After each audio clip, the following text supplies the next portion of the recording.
তাহলে সে নিজে চলে আসতো বা নিজের ভাই বন্ধু ওদেরকে নিয়ে আসতো, আপনাকে আর অফার করতো না। এটা মাথায় রাখবেন। যদি এত সহজ হতো আর কি এখানকার ওয়ার্ক ভিসাটা, এখান বাংলাদেশ থেকে মানুষের সব ভরে যাইতো, ভিজিট ভিসায় এসে এখানে অ্যাসাইলাম ক্লেম করে দেশের বাণিজ্য তো ডুবাইতো না, আর নিজেরাও হচ্ছে কষ্টে এখানে থাকতো না, সবাই ওয়ার্ক ভিসা নিয়ে এখানে চলে আসতো। তখন একটা দালাল যদি আপনাকে প্রলোভন দেখায়, তখন আপনি ওকে একটা ঠাস করে চর মেরে দিতে পারবেন যে এ বেটা তুই, আমি জানি তোর থেকে ভালো যে আমি কানাডায় ওয়ার্ক ভিসা কীভাবে পাইতে হয়। হ্যালো গাইজ, আসসালামু আলাইকুম। আশা করি আল্লাহর রহমতে সবাই ভালো আছেন। আমিও আল্লাহর রহমতে আলহামদুলিল্লাহ অনেক অনেক বেশি ভালো আছি। আমি এই মুহূর্তে আছি মন্ট্রিয়াল, কানাডায়। সো আপনাদের সাথে আজকে আমি খুবই নর্মাল একটা টপিকস নিয়ে কথা বলবো। আবার অনেকের হচ্ছে এই বিষয়টা নিয়ে অনেক জানার আগ্রহ আছে যে এখানে আসলে থাকা খাওয়ার খরচটা কেমন হয়। তো যাই হোক, আমি চেষ্টা করব আজকের ভিডিওতে আমার যে খরচ, আমি জানি না অন্যদের কি খরচ হয় বা কি আসল বিষয়, আমি আসলে মানুষেরটা শুনে বুঝে আমি আমার ভিডিওতে আমি কোনো কথা বলি না। তারপর আমি অনেক কমেন্টস পাই যে আপনারা হচ্ছে আমাকে বিভিন্ন গালাগালিও করেন আমার কথা নিয়ে। বাট আমি আপনাদের সাথে যেটাই শেয়ার করি না কেন, সেটা হচ্ছে আমার সাথে ঘটে যাওয়া, আমি ফেস করছি বা আমি কাউকে দেখছি সে ফেস করতেছে, সেগুলো আপনাদের সাথে শেয়ার করি। তো আমি আসলে এই মুহূর্তে মন্ট্রিয়ালে আছি। মন্ট্রিয়াল হচ্ছে কানাডার খুব জনপ্রিয় একটা শহর। বাংলাদেশিদের জন্য এটা খুব একটা জনপ্রিয় শহর। এখানে অনেক বাংলাদেশিরাই প্রেফার করে, বিশেষ করে যারা ভিজিট ভিসায় আসে তারা মনে করে যে এখানে ভিজিট ভিসায় এসে ক্লেম করলে, মানে অ্যাসাইলাম ক্লেমের কথা বলছি, অ্যাসাইলাম ক্লেম করলে সহজে হচ্ছে কেসটা আপনার খারিজ হয়ে যায় বা শুনানি পাওয়া যায় আর কি। তো সেজন্য আসলে এখানে যারা আসে ভিজিট ভিসায় তাদের জন্য এটা খুব পছন্দের একটা জায়গা। তো যাই হোক, এখানে আমি আসলে এসেছি আজকে 4 মাস হয়েছে। এখানে বাসা পাওয়াটা এখন বর্তমানে খুবই টাফ হয়ে গেছে। নেক্সট একটা ভিডিওতে হয়তো বা কীভাবে বাসা পাওয়া যায়, কোন কোন জায়গায় খুঁজতে হয়, কী কী ডকুমেন্টস লাগে, সব কিছু ইনশাল্লাহ শেয়ার করব। সো প্রথমত আমার বাসা ভাড়া নিয়ে বলি। সো আমি এখন যে বাসাটাতে আছি এটা হচ্ছে 1 বেড, তারপর 1 লিভিং রুম, 1 বাথরুম, 1 কিচেনের একটা অ্যাপার্টমেন্ট। সো এই অ্যাপার্টমেন্টটার ভাড়া হচ্ছে ক্যানাডিয়ান ডলারে $1100, মানে $1095। সো এটাকে $1100ই বলা যায়। তো এবার কথা হচ্ছে এই $1100 মধ্যে কি সব কিছু ইনক্লুড নাকি? না, সব কিছু ইনক্লুড না। এখানে হচ্ছে আমাদের ইলেকট্রিসিটিটা আমাদের নিজেদের, মানে আমি যে ইলেকট্রিসিটিটা আমার মাসে আসবে সেটা আমাকে নিজেকে পে করতে হবে। এই $1100 মধ্যে এটা ইনক্লুড না। এছাড়া আমাদের বাসার সাথে ফ্রিজ ছিল না। আমাদের বাসার সাথে শুধুমাত্র একটা স্টোভ ছিল। আমাদেরকে ওই ফ্রিজটা কিনতে হয়েছে আমরা $450 দিয়ে। একটা নর্মাল ফ্রিজ নিয়েছি আর কি, সেকেন্ড হ্যান্ড। এখানে ফ্রিজ এগুলো খুবই এক্সপেন্সিভ আমার কাছে মনে হয়। $450 মানে হচ্ছে বাংলাদেশি টাকায় 40,000। বাংলাদেশে 40,000 টাকা দিয়ে অনেক ভালো ফ্রিজ পাওয়া যায়। তো আমরা সেকেন্ড হ্যান্ড ফ্রিজ নিয়েছি, জানি না কবে আবার এটা সমস্যা দেখা দেয়, কারণ সেকেন্ড হ্যান্ড জিনিসের কোনো কিন্তু আপনার হচ্ছে গ্যারান্টি থাকে না যে কখন এটা কী হয়ে যায়। তো যাই হোক, এইবার আমাদের হচ্ছে আসেন যে আমরা এই বাসাতে কয়জন থাকতে পারবো। সো আমরা যখন বাসাটা নিয়েছি তখন আমরা 2 জন থাকার জন্য বাসাটা নিয়েছিলাম। প্ল্যান ছিল ওরকম যে আমরা 2 জন থাকবো। আমি এবং আমার পরে হচ্ছে আরেকটা লোক এসেছিল আমার পরিচিতই। তো সে আর আমি মিলে এই বাসাটা নিয়েছিলাম। আমাদের দেখা গেছে যে সব খরচ মিলে ইলেকট্রিসিটি আসে মাসে অত বেশি না, $50 মতো ইলেকট্রিসিটি আসে। ডিপেন্ড করে আপনি কতটা ইলেকট্রিসিটি ব্যবহার করতেছেন। রান্নাবান্না যেহেতু এখানে আপনার যে স্টোভগুলো আছে সেগুলো ইলেকট্রিক, সো ওই রান্নাবান্না আপনি কতটুকু করতেছেন সেটার উপর ডিপেন্ড করে হচ্ছে আপনার ইলেকট্রিসিটিটা আসবে। আর এছাড়া হচ্ছে গরমের সময় একটু ফ্যান চালাইতে হয়, যদি আপনার হচ্ছে বেশি গরম লাগে আর কি। এটা অত বেশি আমার জন্য না, আমার ফ্যান দরকার হয় না স্টিল, জানি না সামনে দরকার হবে নাকি। এর ছাড়া লাইট তারপরে এগুলো তো খুব একটা বেশি ইলেকট্রিসিটি আসে না, $50-60 বেশি আসার কথা না। তো এখানে যে হিটিং সিস্টেম আছে, বাসায় যে হিটার থাকে, মানে শীতের সময় রুম গরম করার জন্য, সেটা আবার হচ্ছে বাসার এই বিলের সাথে ইনক্লুড। সো ওটা যদি আবার আপনার ইনক্লুড না থাকে তাহলে কিন্তু ওটাতে ভালো পরিমাণের একটা অ্যামাউন্ট আসে, ওইটার খরচ, ওইটার ইলেকট্রিক বিল একটু বেশি আসে। তো এখন কথা হচ্ছে যে এখানে আপনি কজন থাকতে পারবেন। এখানে আপনি চাইলে কিন্তু 4 জনও 5 জনও থাকতে পারবেন ম্যাচ সিস্টেম করে। বাট এখনকার যে পরিবেশ, এখানে আপনি যে বাসাতেই যাবেন না কেন, একটা এক রুমের বেডরুম নিতে গেলে আপনাকে হচ্ছে আগে জিজ্ঞেস করবে কজন থাকবেন।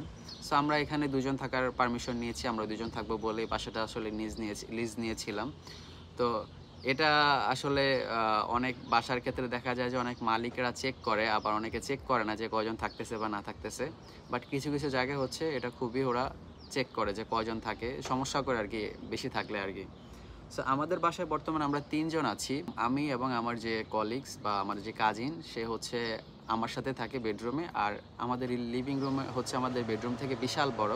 সো আমরা চিন্তা করলাম যে এই খালি স্পেসটা না রেখে দিয়ে একজনকে ভাড়া দিয়ে দিই। তো আমাদের বাসাটা হচ্ছে একটা কোম্পানির বাসা। তো যেহেতু কোম্পানির লোক এই বিল্ডিংয়ে থাকে না, সেহেতু আমরা আসলে আরেকজনকে বাসা ভাড়া দিতে পারছি লিভিং রুমটা। এসে ওরা চেক করে না খুব একটা। বাট এই বিল্ডিংয়ে যদি তাদের কেউ থাকতো বা এটা যদি কোনো মালিকের বিল্ডিং হইতো, তাহলে সে হয়তো বা দেখতো যে এই রুমে কজন ঢুকতেছে, তো তখন হয়তো সমস্যা হতো। আদারওয়াইজ এখন সমস্যা হচ্ছে না। তো এই বিষয়টা আছে। তো এখন চিন্তা করেন যে আমি আসলে এখন এই বাসায় ৩ জন থাকি। আমাদের ভাড়া হচ্ছে সব মিলে ইলেকট্রিসিটি মিলে আমি $১২০০ ধরছি। তো ৪০০ করে একজনের আমাদের ভাগে পড়তেছে এখন ভাড়াটা। তো ৪০০ হচ্ছে আমাদের লিভিং কস্ট। আপনি যদি আরেকজন নিতে চান, তাহলে আপনার খরচটা হচ্ছে আরও কমে যাবে। তখন হচ্ছে আপনার ৩০০ করে চলে আসবে। ৩০০ করে ভাড়া আসবে পার পারসন। তখন আপনার জন্য আরও সুবিধা হবে। বাট ওই যে দেখা যায় যে সমস্যা থাকে, একটা বাসায় ৪ জন থাকা মানে হচ্ছে একেকজনের একেক রকমের চিন্তা ভাবনা থাকে। সো এর এটাতে প্রবলেম, ওর এটাতে প্রবলেম, একটু সমস্যা হয়। তো যারা আসলে কানাডায় আসতেছেন, প্রথম দিকে হয়তো বা এই সমস্যাগুলো আপনার কাছে কিছু মনে হবে না। আপনি আপনি একটু কম টাকায় থাকার জন্য এই সমস্যাগুলো ফেস করতে চাইবেন। বাট এটা একটু আসলে সারাদিন কাজ করে এসে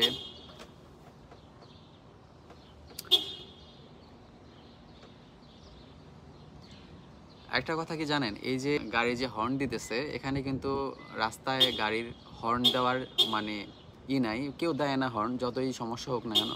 বাট এটা কেন দিতেছে এরকম হর্ন, হয়তো বা এটা কোনো ঝামেলা হয়েছে। এখানে হর্ন দেওয়া মানে গালি দেওয়া, ঠিক আছে? রাস্তায় আপনাকে যদি কেউ হর্ন বাজায়, আপনি রাস্তায় সাইকেল চালাচ্ছেন বা হেঁটে যাচ্ছেন, কেউ যদি গাড়ির হর্ন প্রেস করে, তাহলে মনে করবেন যে আপনাকে গালি দিচ্ছে।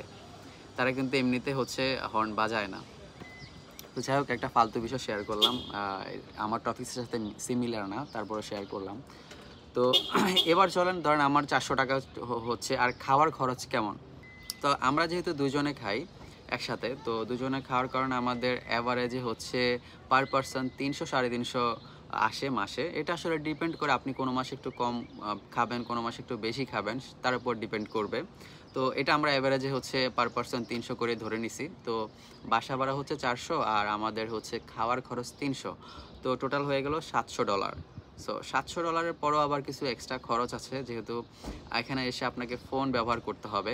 এখানে ফোনের বিষয়টা হচ্ছে আপনার মান্থলি একটা পেমেন্ট নিয়ে নেয় ফোন সিম কোম্পানিগুলো। আপনি যদি কোনো প্যাকেজ নেন, যেমন আমি যে প্যাকেজটা এখন চালাচ্ছি, এটা হচ্ছে আমার ৭৫ জিবির একটা প্যাকেজ। এই প্যাকেজে হচ্ছে আমি ৭৫ জিবি ইন্টারনেট পেয়েছি, সাথে হচ্ছে বাংলাদেশে কথা বলার জন্য ১০০০ মিনিট টক টাইম পেয়েছি, আর কানাডা এবং আমেরিকায় হচ্ছে আনলিমিটেড কথা বলতে পারবো। এর জন্য আমার মান্থলি বিল আসে $৪৫। সো এই বিলটা আপনারা ধরে রাখতে পারেন, ৩৫ থেকে ৪০-৫০ ডলারের মতো এই বিলটা হবে। আর এছাড়া আপনার যদি যাতায়াত খরচের কথা বলি, মন্ট্রিয়ালে আপনি যদি মেট্রো এবং বাসের যে পাস, মানে আপনি চাইলে ওই কার্ড দিয়ে মেট্রো ব্যবহার করতে পারবেন, আবার চাইলে বাসও ব্যবহার করতে পারবেন। মানে বেশিরভাগ মানুষ হচ্ছে এটাই করে। এখানে যারা আসলে নিজেদের কার্ড থাকে না, তারা এই কার্ডগুলো বা পাস, মেট্রো পাস, বাস পাস নিয়ে নেয়। আপনি ডেইলি হচ্ছে আপনার ইচ্ছে মতো যাতায়াত করতে পারবেন যে কোনো জায়গায়। তবে এটা অবশ্যই একটা শহরের মধ্যে থাকে।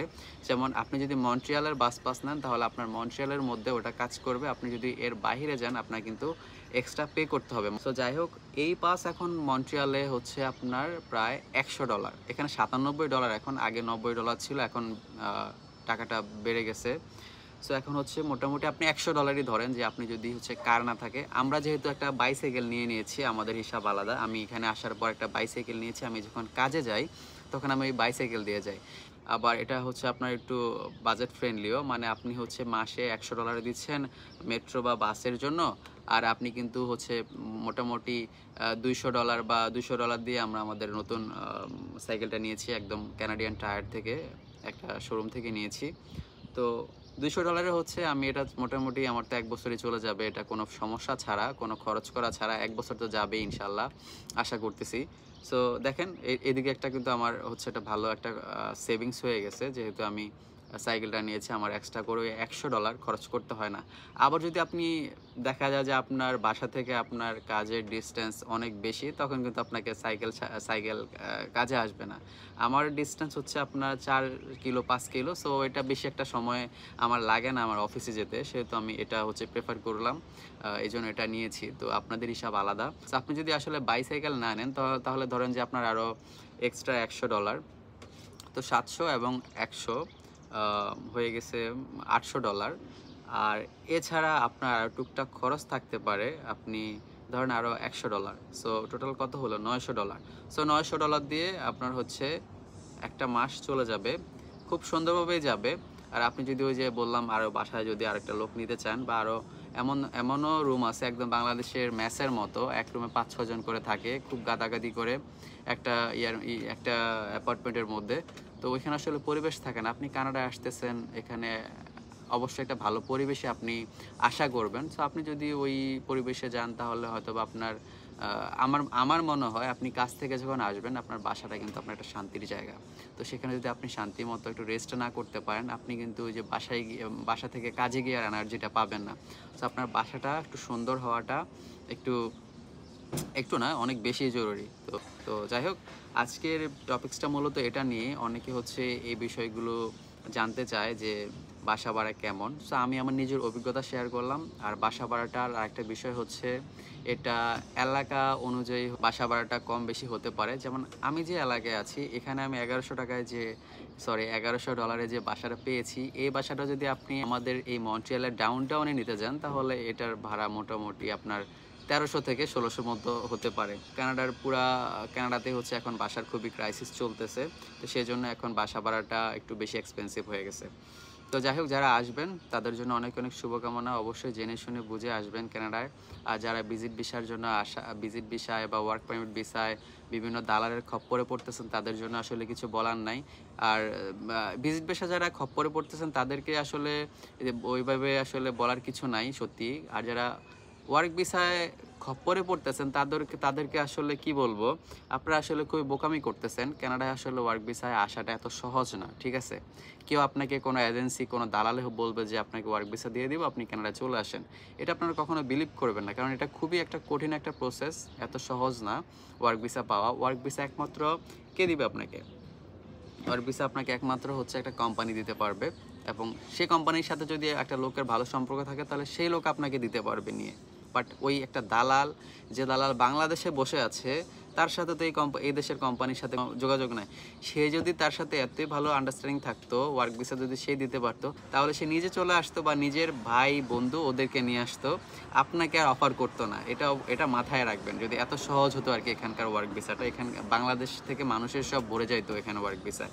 সবাই শুধু খালি ওই ভিজিট ভিসায় এসে এখানে অ্যাসাইলাম ক্লেম করে দেশের বাণিজ্য তো ডুবাইতো না, আর নিজেরাও হচ্ছে কষ্টে এখানে থাকতো না।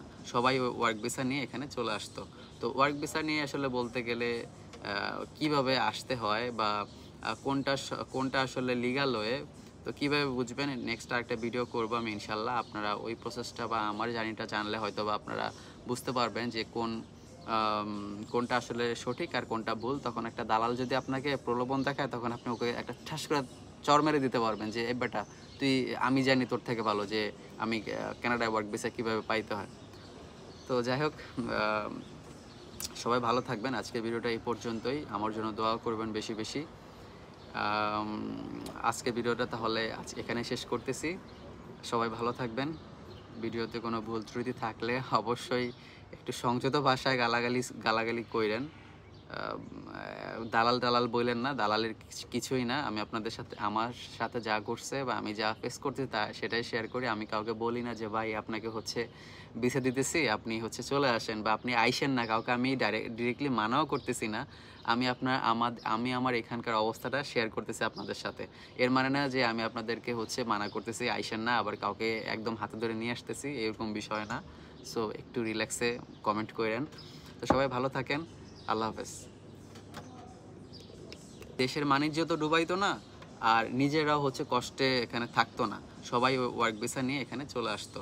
তো ওয়ার্ক ভিসা নিয়ে আসলে বলতে গেলে কিভাবে আসতে হয় বা কোনটা আসলে লিগাল ওয়ে, তো কীভাবে বুঝবেন, নেক্সট আরেকটা ভিডিও করবো আমি ইনশাল্লাহ। আপনারা ওই প্রসেসটা বা আমার জার্নিটা জানলে হয়তো বা আপনারা বুঝতে পারবেন যে কোনটা আসলে সঠিক আর কোনটা ভুল। তখন একটা দালাল যদি আপনাকে প্রলোভন দেখায়, তখন আপনি ওকে একটা ঠাস করে চর মেরে দিতে পারবেন যে এই বেটা তুই, আমি জানি তোর থেকে ভালো যে আমি কানাডায় ওয়ার্ক ভিসা কীভাবে পাইতে হয়। তো যাই হোক, সবাই ভালো থাকবেন। আজকের ভিডিওটা এই পর্যন্তই। আমার জন্য দোয়া করবেন বেশি বেশি। আজকের ভিডিওটা তাহলে এখানে শেষ করতেছি। সবাই ভালো থাকবেন। ভিডিওতে কোনো ভুল ত্রুটি থাকলে অবশ্যই একটু সংযত ভাষায় গালাগালি কইরেন। দালাল বললেন না, দালালের কিছুই না। আমি আপনাদের সাথে, আমার সাথে যা ঘটছে বা আমি যা ফেস করছি সেটাই শেয়ার করি। আমি কাউকে বলি না যে ভাই আপনাকে ভিসা দিতেছি, আপনি চলে আসেন বা আপনি আইসেন না। কাউকে আমি ডিরেক্টলি মানাও করতেছি না। আমি আমার এখানকার অবস্থাটা শেয়ার করতেছি আপনাদের সাথে। এর মানে না যে আমি আপনাদেরকে মানা করতেছি আইসেন না, আবার কাউকে একদম হাতে ধরে নিয়ে আসতেছি, এরকম বিষয় না। সো একটু রিল্যাক্সে কমেন্ট করেন। তো সবাই ভালো থাকেন। আল্লাহ হাফেজ।